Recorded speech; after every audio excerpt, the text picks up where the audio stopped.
नमस्कार, 12 वाजता आपण पाहता TV9 मराठी. मी वैभव आपलं स्वागत करतो. सुरुवात करतो एका ब्रेकिंगनं. केंद्रीय मंत्रिमंडळाचा संध्याकाळी विस्तार होणार आहे. पंतप्रधानांच्या निवासस्थानी हालचाली मात्र वाढलेल्या आहेत. शपथ घेणाऱ्या खासदारांना आता भेटीसाठी बोलावल्याचं कळत आहे. नारायण राणे, कपिल पाटील हे भेटीसाठी आता पंतप्रधानांच्या निवासस्थानी पोहोचलेत. भाजप अध्यक्ष JP नड्डा हे देखील तिथं दाखल झालेले आहेत. आताची मोठी बातमी आपण बघतोय. ज्यांना केंद्रीय मंत्रिमंडळात आज स्थान मिळतंय ते खासदार आता पंतप्रधानांच्या भेटीला पोहोचलेले आहेत. भागवत कराड, ज्योतिरादित्य सिंधिया हे देखील पंतप्रधानांच्या भेटीसाठी पोहोचलेत. भाजप अध्यक्ष JP नड्डा देखील तिथं दाखल आहेत. अनुप्रिया पटेल, पशुपती पारस हे देखील पोहोचलेले आहेत. आज संध्याकाळी केंद्रीय मंत्रिमंडळाचा विस्तार होतोय आणि त्या अगोदर हालचालींना दिल्लीत प्रचंड वेग आलाय. मोदींच्या निवासस्थानी महत्त्वाची बैठक जी आहे ती पार पडते. ज्या खासदारांच्या गळ्यात आज मंत्रिपदाची माळ पडू शकते असे सगळे खासदार आता पंतप्रधानांच्या निवासस्थानी पोहोचलेले आहेत. नारायण राणे, कपिल पाटील, हिना गावित, मोदींच्या घरी कोण कोण दाखल झाले ते आपण बघतोय.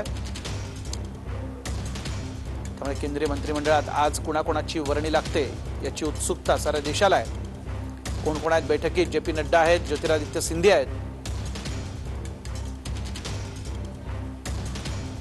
आणि दृश्य आपण बघतोय. पंतप्रधान नरेंद्र मोदी यांच्या निवासस्थानी आता हे सगळे खासदार बैठकीसाठी पोहोचलेले आहेत. अनुप्रिया पटेल आहेत, पशुपती पारस आहेत.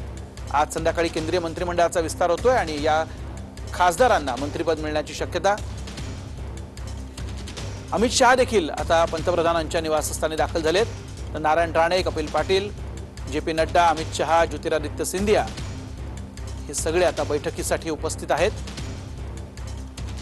आज संध्याकाळी केंद्रीय मंत्रिमंडळाचा विस्तार होतोय आणि त्या अगोदरच्या सगळ्या घडामोडी आपण बघतोय. पंतप्रधान नरेंद्र मोदी यांच्या निवासस्थानी आता या सगळ्या खासदारांना बैठकीसाठी बोलावलंय. पंतप्रधान स्वतः आता त्या सगळ्यांशी चर्चा करणार आहेत असं कळतंय. त्यांना महत्त्वाच्या सूचना देणार आहेत असं कळतंय. थेट जर दिल्लीला दिनेश दुखंडे आणि अक्षय कुडकेलवार माझे सहकारी आपल्या सोबत आहेत. तर दिनेश, इतके सगळे नेते आता पोहोचलेले आहेत, मात्र महाराष्ट्रातले खासदार आहेतच, आणखीन कोण कोण तिथे पोहोचलेले आहेत काय सांगाल?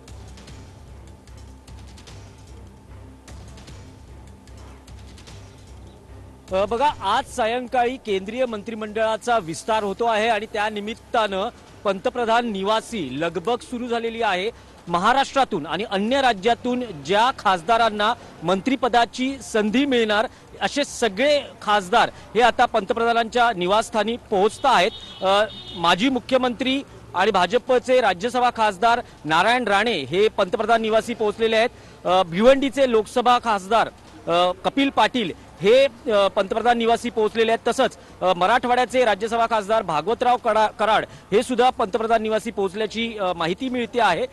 ज्योतिरादित्य सिंधिया आहेत, तसंच अनुप्रिया पटेल आहेत, भाजपचे केंद्रीय मंत्री पक्षश्रेष्ठी अमित शहा आहेत. असे अनेक जण हे आता म्हणजे ही बैठक होईल आणि ज्यांना ज्यांना संधी मिळणार आहे त्या सगळ्यांना त्या बाबतीतली माहिती ही पंतप्रधान निवासी दिली जाईल.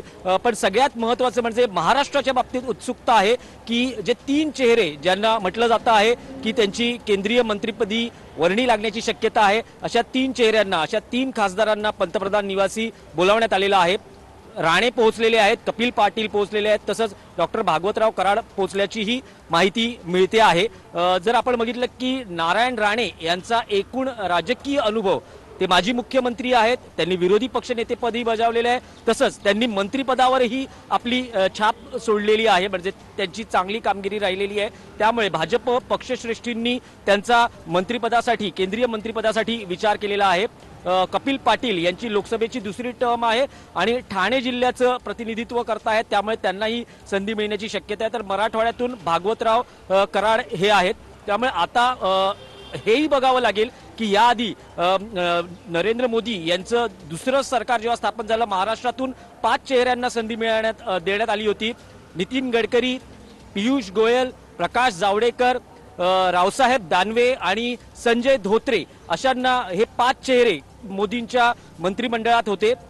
यापैकी कोणाला काही डच्चू मिळतो का हेही पाहणं महत्त्वाचं असणार आहे. त्यामुळे केंद्रीय मंत्रिपदी वर्णी लावताना आणि कोणाला डच्चू देताना त्या स्थानिक भागाचा किंवा त्या राज्यातल्या राजकीय समीकरणांचाही केंद्रीय नेतृत्वाला विचार करावा लागतो। वेगवेगळे पैलू असतात किंवा वेगवेगळी राजकीय समीकरणं, जातीय समीकरणं आणि विशेषतः राज्यातले जे आपले विरोधी पक्ष असतात त्यांच्यावर कसा पद्धतीने अंकुश ठेवता येईल किंवा आपल्या प्रतिनिधींना कशी ताकद देता येईल या दृष्टीनेही केंद्रीय नेतृत्वाला विचार करावा लागतो। नक्कीच दिनेश, पुन्हा मी तुमच्याकडे येतो। अक्षय देखील आपल्या सोबत आहेत। अक्षय, एक मुद्दा जो आता दिनेशने मांडला अत्यंत महत्त्वाचा आहे की डच्चू कोणाला मिळतोय का महाराष्ट्रातनं हे बघणं देखील तितकंच गरजेचं आहे।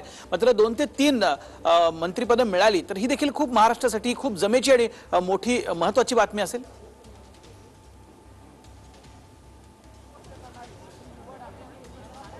वैभव, आपण जर एकूण बघितलं तर सध्या महाराष्ट्रामध्ये महाराष्ट्राचं केंद्रीय मंत्रिमंडळात नेतृत्व करणारे 5 मंत्री आहेत। यात 3 मंत्री जर अधिक समावेश झाला तर हे 8 मंत्री होतील।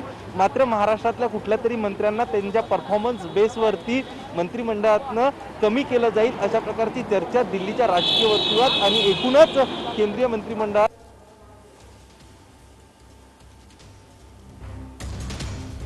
अक्षयकडे पुन्हा एकदा आपण जाणार आहोत। मात्र आपण बघतोय केंद्रीय मंत्रिमंडळाचा संध्याकाळी विस्तार होतोय। असे मंत्री मिळतात। आता सगळ्यात महत्त्वाचं महाराष्ट्राला जर जी अक्षय,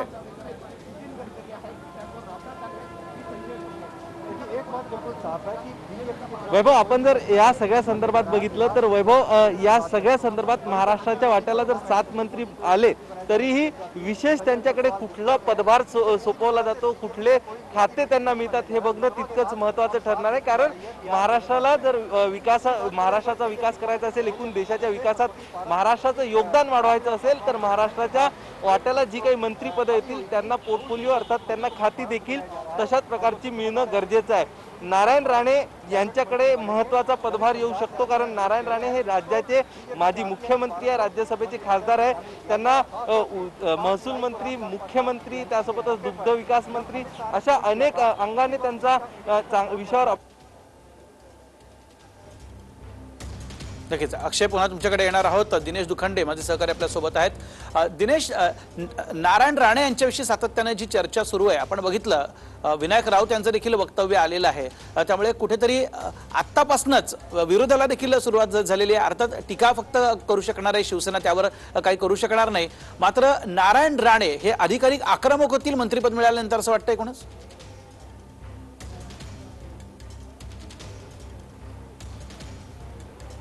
बघा, नारायण राणे यांचा मूळतःच स्वभाव आक्रमक आहे। ते मुख्यमंत्री होते, तसंच मंत्रिपदी होते आणि विरोधी पक्षनेते होते। त्यांची प्रशासनावर चांगली पकड राहिलेली आहे।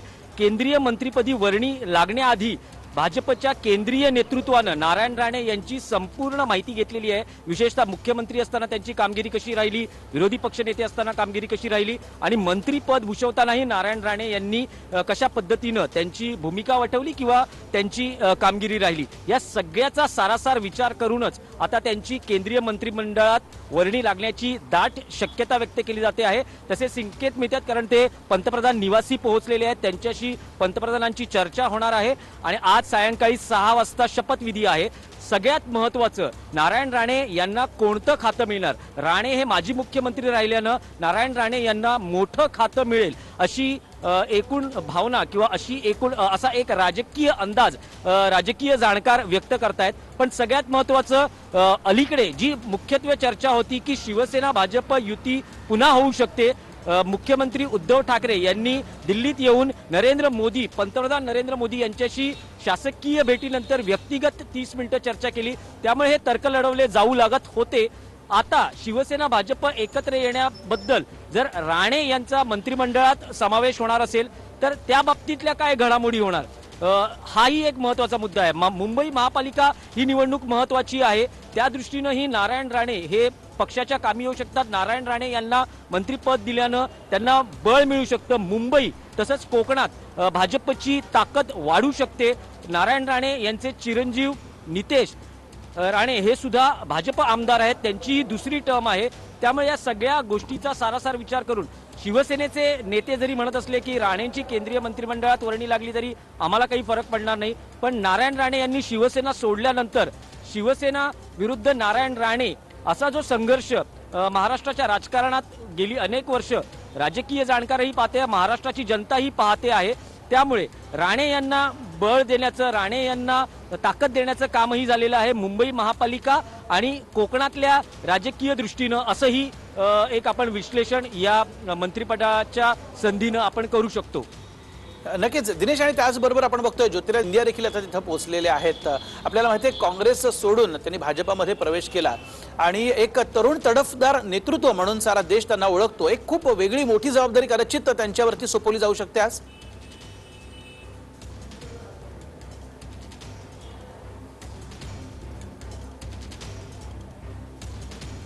नारायण राणे यांचे चिरंजीव निलेश राणे, माजी खासदार निलेश राणे हे पोहोचलेले आहेत निवासस्थानी.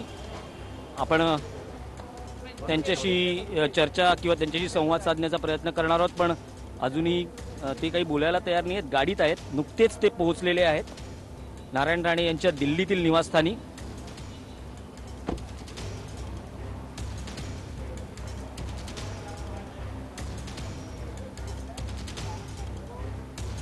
आपण बघू शकतो की माजी खासदार आणि नारायण राणे यांचे चिरंजीव निलेश राणे हे राणे यांच्या दिल्लीतील निवासस्थानी पोहोचलेले आहेत. राणे सध्या पंतप्रधान निवासी आहेत आणि तिथे त्यांची पंतप्रधानांशी चर्चा सुरू आहे.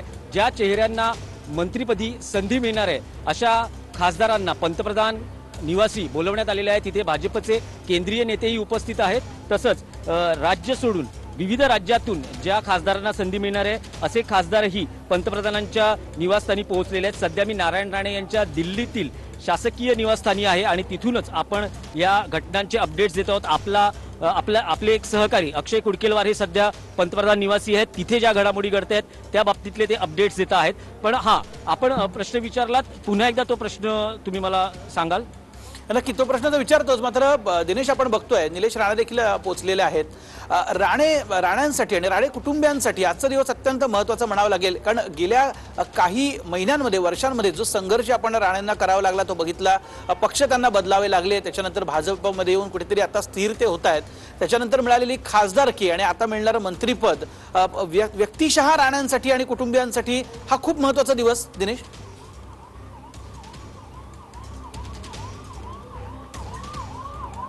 नारायण राणे यांनी पक्षातही विविध पदं भूषवली आणि सरकारमध्येही त्यांनी विविध पदं भूषवलेली आहेत. नारायण राणे यांची कारकीर्द शिवसैनिक, शाखा प्रमुख, नगरसेवक, त्यानंतर 95च्या सत्तेत मंत्री, मुख्यमंत्री, 95 ते 99 सत्ता, त्यानंतर सत्ता गेल्यानंतर महाराष्ट्रातलं विरोधी पक्षनेतेपद, विरोधी पक्षनेते पदानंतर 2005 साली त्यांनी शिवसेना सोडली आणि त्यांनी काँग्रेसमध्ये प्रवेश केला. उद्धव ठाकरे आणि अन्य नेत्यांशी त्यांचे वैचारिक मतभेद झाले, त्यांनी बंड पुकारलं आणि त्यानंतर त्यांनी काँग्रेसमध्ये प्रवेश केला. काँग्रेसमध्येही त्यांनी महसूल मंत्रीपद आणि त्यानंतर उद्योग मंत्रीपद भूषवलं. त्यानंतर काँग्रेसला सोडचिठ्ठी दिल्यानंतर त्यांनी महाराष्ट्र स्वाभिमान या पक्षाची स्थापना केली. साधारण 1.5 ते 2 वर्ष महाराष्ट्र स्वाभिमान पक्ष हा त्यांचा अस्तित्वात होता. भाजपमध्ये प्रवेश केल्यानंतर आणि खासदारपदी वर्णी लागल्यानंतर हा पक्ष भाजपमध्ये विलीन करण्यात आला आणि सध्या ते भाजपचे खासदार आहेत. पण काँग्रेसमध्ये जे त्यांचे मतभेद झाले त्यापेक्षा आपण सातत्याने बघितलं तर शिवसेनेशी त्यांचा जो संघर्ष झाला तो अत्यंत महत्त्वाचा होता. काँग्रेसमध्येही त्यांचा केंद्रीय नेतृत्वाशी आणि राज्यातल्या त्यांच्या सहकाऱ्यांशी संघर्ष किंवा वाद झाले. पण काँग्रेसच्या बाबतीतली जितकी चर्चा झाली नसेल तरी राणेंचा शिवसेनेशी असलेला जो संघर्ष आहे तो अजूनही कायम आहे आणि त्याचीच उदाहरणं किंवा त्याचाच एकूण आपल्याला प्रत्यय महाराष्ट्राच्या राजकारणात बघायला मिळत असतो. विशेषतः उद्धव ठाकरे आणि ठाकरे कुटुंबावर जी टीका करतात, भाजपनेही त्यांना याच दृष्टीनं पक्षात प्रवेश दिला असावा. पण राणेंची आणखी एक जमेची बाजू आहे की त्यांची प्रशासनावर उत्तम पकड आहे आणि त्यांना राज्याच्या राजकारणाबाबतीतली इत्यंभूत माहिती त्यांच्याकडे उपलब्ध असते. नक्कीच दिनेश, पुन्हा तुमच्याकडे येतो. हे सगळे अपडेट्स आपल्याला प्रेक्षकांपर्यंत पोहोचवायचे आहेत. आपण बघतोय केंद्रीय मंत्रिमंडळाचा विस्तार. मंत्रिमंडळ विस्तारात 20 ते 22 मंत्र्यांना संधी मिळणार आहे. कोणत्या राज्यांना महत्त्व मिळते बघावं लागेल. 6 राज्यांना मंत्रिमंडळ विस्तारात मोठं स्थान मिळण्याची शक्यता आहे. महाराष्ट्र, गोवा, पश्चिम बंगाल या राज्यांना स्थान मिळेल. उत्तर प्रदेश, उत्तराखंड, गुजरातला देखील महत्त्वाचं स्थान. पुढच्या वर्षभरात निवडणुका असल्यानं याला महत्त्व दिलं जात आहे. या काही राज्यांना विशेष महत्त्व भाजपकडनं. संजय आवटे सर आपल्या सोबत आहेत फोन लाईन वरती। संजय सर, आपण स्वागत तुमचं TV9 मध्ये। आपण बघतोय महाराष्ट्रासाठी आज अत्यंत महत्त्वाचा दिवस, कारण किती मंत्रीपद महाराष्ट्राच्या वाट्याला येत आहेत हे बघणं देखील अत्यंत गरजेचं आहे। तुमचा काय नेमका अंदाज? एक आपण लक्षात घेतलं पाहिजे की एकूणच महाराष्ट्राला या मंत्रिमंडळामध्ये महत्त्वाचं स्थान मिळणार आहे, त्याच्यामध्ये काही शंका नाही।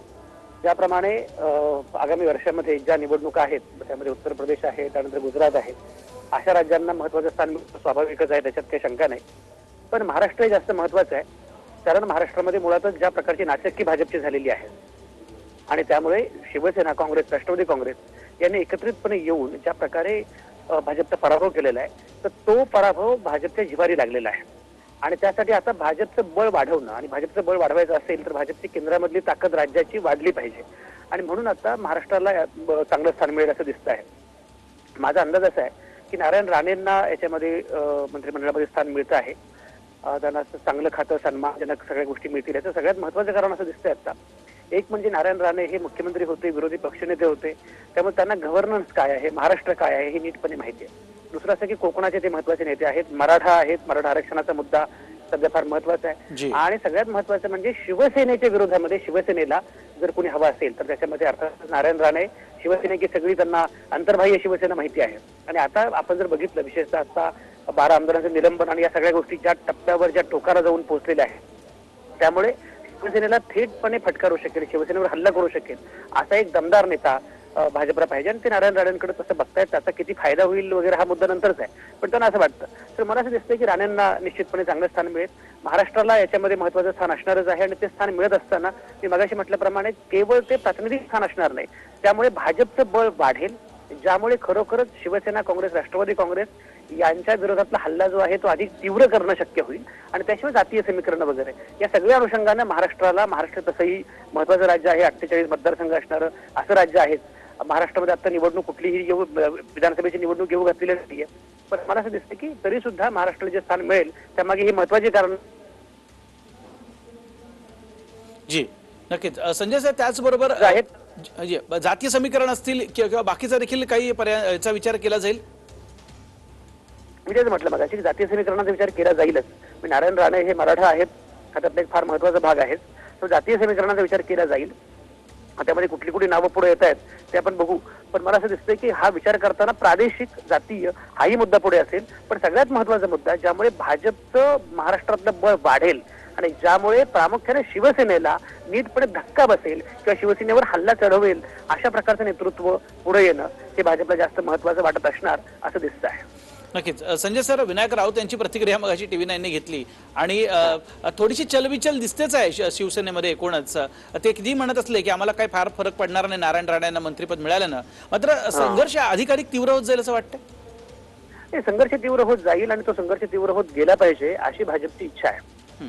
मुळामध्ये काय झालं, आपण अलीकडच्या काळात जर बघितलं तर भाजपमध्ये गेलेल्या किंवा भाजपमध्ये असणाऱ्या खूप नेत्यांचं हसं झालं आणि त्यांच्याकडे तसं कुठलं स्थान नव्हतं। म्हणजे नारायण राणेंसारखा माणूस की जो मुख्यमंत्री होता, विरोधी पक्षनेते होते, महसूल मंत्री होते आणि आज मात्र त्यांच्याकडे तशा अर्थाने कुठलंच काही खातं नाही, इव्हन आपल्या मतदारसंघामध्ये त्यांना पराभव बघावा लागला। हे सगळं जे आहे या सगळ्या ह्याच्यामध्ये नारायण राणेंना बळ देणं आवश्यक आहे, कारण नारायण राणे एक लक्षात घ्या की शिवसेनेची मुख्य ताकद ही प्रामुख्याने मुंबई आणि कोकण आहे। शिवसेना ही बाकी राज्यभर किती विस्तारलेली असली तरी शिवसेनेला जर धक्का द्यायचा असेल तर प्रामुख्याने तो मुंबईमध्ये आणि कोकणातून सुरुवात करावी लागते, हे भाजपला कळतं। त्यामुळे नारायण राणेंचं बळ आता त्या अर्थानं किती आहे वगैरे हा मुद्दा वेगळा, पण नारायण राणे आणि शिवसेना यांचं जे नातं आहे ते लक्षात घेता नारायण राणे ज्या प्रकारे शिवसेनेवर हल्ला चढवू शकतील आणि ज्या प्रकारे शिवसेनेच्या कोअरला धक्का देऊ शकतील, एक लक्षात घ्या। प्रताप सरनाईक असं म्हणतायत की शिवसेनेनं भाजपसोबत गेलं पाहिजे। एकीकडे शिवसेनेतला एक मोठा प्रवाह असा आहे की आपण भाजपसोबत गेलं पाहिजे आणि भाजपसोबतची अलायन्स आपल्याला जास्त महत्वाची आहे। उलट पक्षी काँग्रेस, राष्ट्रवादी सोबत गेल्यामुळे आपल्याला ग्राउंडवर जमिनीवर फार अडचणी येतात, कारण ज्यांच्याशी पिढ्याने पिढ्या शत्रुत्व केलं त्यांच्या सोबत जायचं, त्यामुळे जिल्हा परिषदेला काय करायचं, ग्रामपंचायतीमध्ये काय करायचं, पंचायत समितीला काय करायचं, असा सगळा प्रश्न अनेक शिवसैनिकांचा आहे। अशा वेळी मुळातच शिवसैनिकांना जे भाजपसोबतचं जे काही नातं आहे, नारायण राणे भाजपकडून जर केंद्रात मंत्री झाले तर एकूणच शिवसेनेच्या लोकांना असं वाटू शकतं की बघा राणेंना मिळालेलं आहे, राणे एवढे महत्वाचे झालेले नेते, तर त्या अर्थानं सुद्धा मला असं दिसतंय की मुळामध्ये शिवसेनेला भाजपसोबत येणं आवश्यक वाटावं, नारायण राणे झालेत मंत्री त्याचा त्रास व्हावा आणि त्यातून काही वेगळी समीकरण आकाराला यावीत अशा प्रकारचा मुद्दाम प्रयत्न, कारण शिवसेना आणि भाजपचं नातं लव्ह अँड हेट रिलेशनशिप आहे। एकाच वेळी ते प्रेमही करतात आणि एकमेकाचा द्वेषही करतात. त्यामुळे पूर्णपणे एकमेकांपासून दूर जायचाही ते विचार करत नाहीत आणि पूर्णपणे जवळ येतील अशी पण खात्री नसते. पण ते नातं फार विचित्र आणि गमतीदार आहे. या नात्याचा विचार केला तर परसेप्शन म्हणून नारायण राणे यांना केंद्रीय मंत्रीपद मिळणं आणि नारायण राणेंचं इथलं महत्व वाढणं, भाजपचे दमदार नेते म्हणून नारायण राणे पुढे येणं, त्यांनी शिवसेनेवर केंद्रीय मंत्री म्हणून हल्ला चढवणं, या सगळ्याला असणारा संदर्भ वेगळा आहे हे भाजपला निश्चितपणे कळतं. जी नक्कीच. संजय सर खूप धन्यवाद या विश्लेषणासाठी. संजय आवटे सर आपल्यासोबत होते आणि त्यांनी सांगितलेलं की ज्या प्रकारे आपण बघतोय नारायण राणे यांची ताकद वाढवण्याचा प्रयत्न जो आहे तो भाजपकडनं आता केला जातोय आणि येणाऱ्या काळामध्ये शिवसेना आणि नारायण राणे यांच्यातला संघर्ष अधिकाधिक वाढताना देखील बघायला मिळेल, कारण भाजपची अशी एकूणच इच्छा आहे असं दिसतंय. म्हणजे दोन्ही सहकारी आपल्यासोबत या सगळ्या घडामोडींवरती लक्ष ठेवून आहेत. अक्षय कुडकेलवार आता PM निवासस्थानावरनं आहेत, तसंच दिनेश दुखंडे हे नारायण राणे यांच्या निवासस्थानावरनं आहेत. अक्षयकडे आपण जाणार आहोत. अक्षय, तिथले काय अपडेट्स?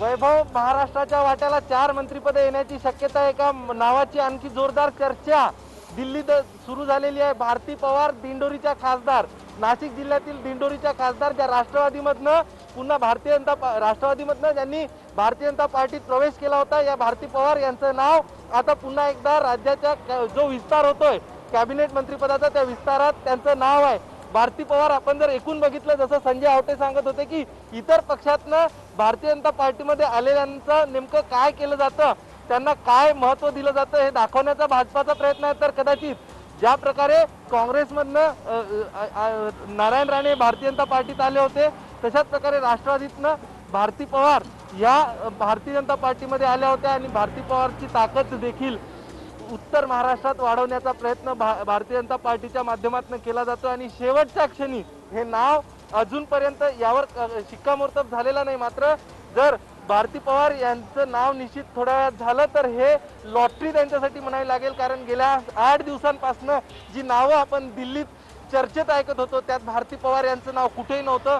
शेवटच्या क्षणी भारती पवार यांचं नाव आता चर्चेत आलेलं आहे. त्यामुळं महाराष्ट्राच्या वाट्याला 4 मंत्रिपदे येण्याची शक्यता आहे. मात्र ज्या प्रकारे नवीन मंत्रिपदाचे चेहरे वाढतील तर महाराष्ट्रातल्या एक्झिस्टिंग जे मंत्री आहेत, ज्यांच्याकडे केंद्रीय मंत्रिपद आहेत, त्यांचं मंत्रिपद देखील कदाचित काढून घेतलं जाऊ शकतं. एकूण बघितलं तर मात्र महाराष्ट्रावरती केंद्रीय सरकार आता एकूण महाराष्ट्राच्या वाट्याला झुकतं माप देताना प्रयत्न करतोय आणि येत्या निवडणुकांमध्ये याचा कशा प्रकारे लाभ होईल हे बघण्याचा प्रयत्न आपण बघतोय. शिवसेनेला शह देण्यासाठी नारायण राणे आगरी